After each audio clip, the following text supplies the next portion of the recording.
Comenzamos este tercer vídeo sobre triángulos viendo el teorema de Pitágoras. Pero primero vamos a ver los elementos de un triángulo rectángulo. Un triángulo rectángulo es aquel que tiene un ángulo recto, ese de ahí, que mide 90 grados.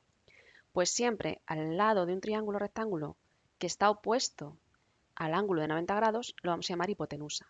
La hipotenusa es el lado del triángulo rectángulo que está justo enfrente del ángulo de 90 grados y además, si os dais cuenta, es el más largo de los tres. Es el lado más largo de los tres lados del triángulo. A los otros dos, a los lados que forman el ángulo recto, los vamos a llamar catetos. Y a la hipotenusa le vamos a dar siempre el nombre con la letra A. Y a los catetos, B y C. ¿Qué es lo que dice el teorema de Pitágoras? El teorema de Pitágoras dice que en todo triángulo rectángulo la hipotenusa al cuadrado es igual a la suma de los cuadrados de los catetos.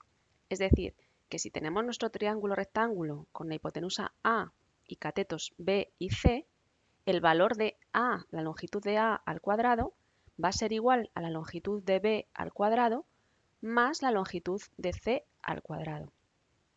Si os dais cuenta, en el dibujito de la derecha, esto se traduce en que si hacemos un cuadrado del lado C, el área de ese cuadrado va a ser igual a la suma de las áreas de los cuadrados del lado B y del lado C. Esa es la interpretación geométrica. Entonces, en un triángulo rectángulo, la hipotenusa al cuadrado es igual a la suma de los cuadrados de los catetos. Si nosotros lo que conocemos es la hipotenusa y uno de los catetos, podemos calcular el otro cateto despejando.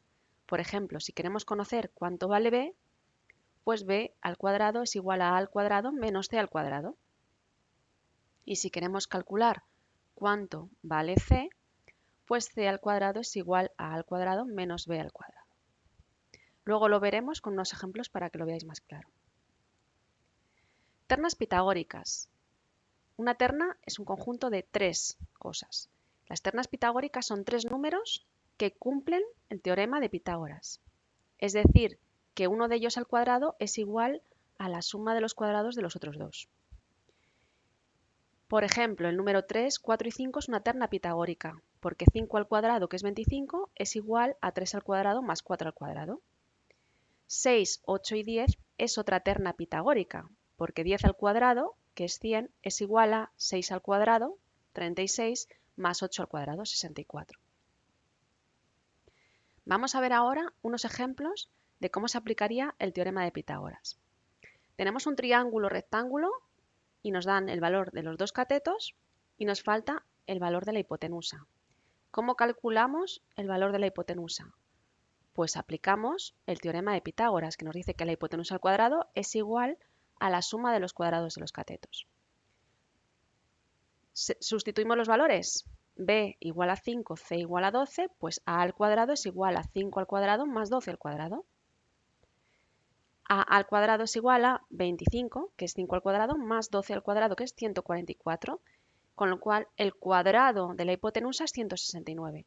Si nosotros queremos obtener cuál es el valor de la hipotenusa, hacemos la raíz cuadrada de 169 y nos sale que es 13. Con el teorema de Pitágoras hemos podido calcular el valor de la hipotenusa partiendo del valor de los dos catetos. Veamos ahora un ejemplo en el cual nos falta el valor de un cateto, ese de ahí. Pues hacemos lo mismo, aplicamos el teorema de Pitágoras. A al cuadrado es igual a B al cuadrado más C al cuadrado. Supongamos que el valor del cateto que nos falta es el de C. Pues despejamos el valor de C pasando B al cuadrado restando al otro lado. Y ahora sustituimos los valores.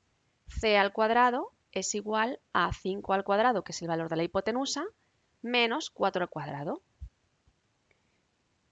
C al cuadrado es 25 menos 16, lo único que he hecho ha sido elevar al cuadrado el 5 y el 4 y operar, y me queda que C al cuadrado es 9. Entonces C es la raíz cuadrada de 9 y es igual a 3.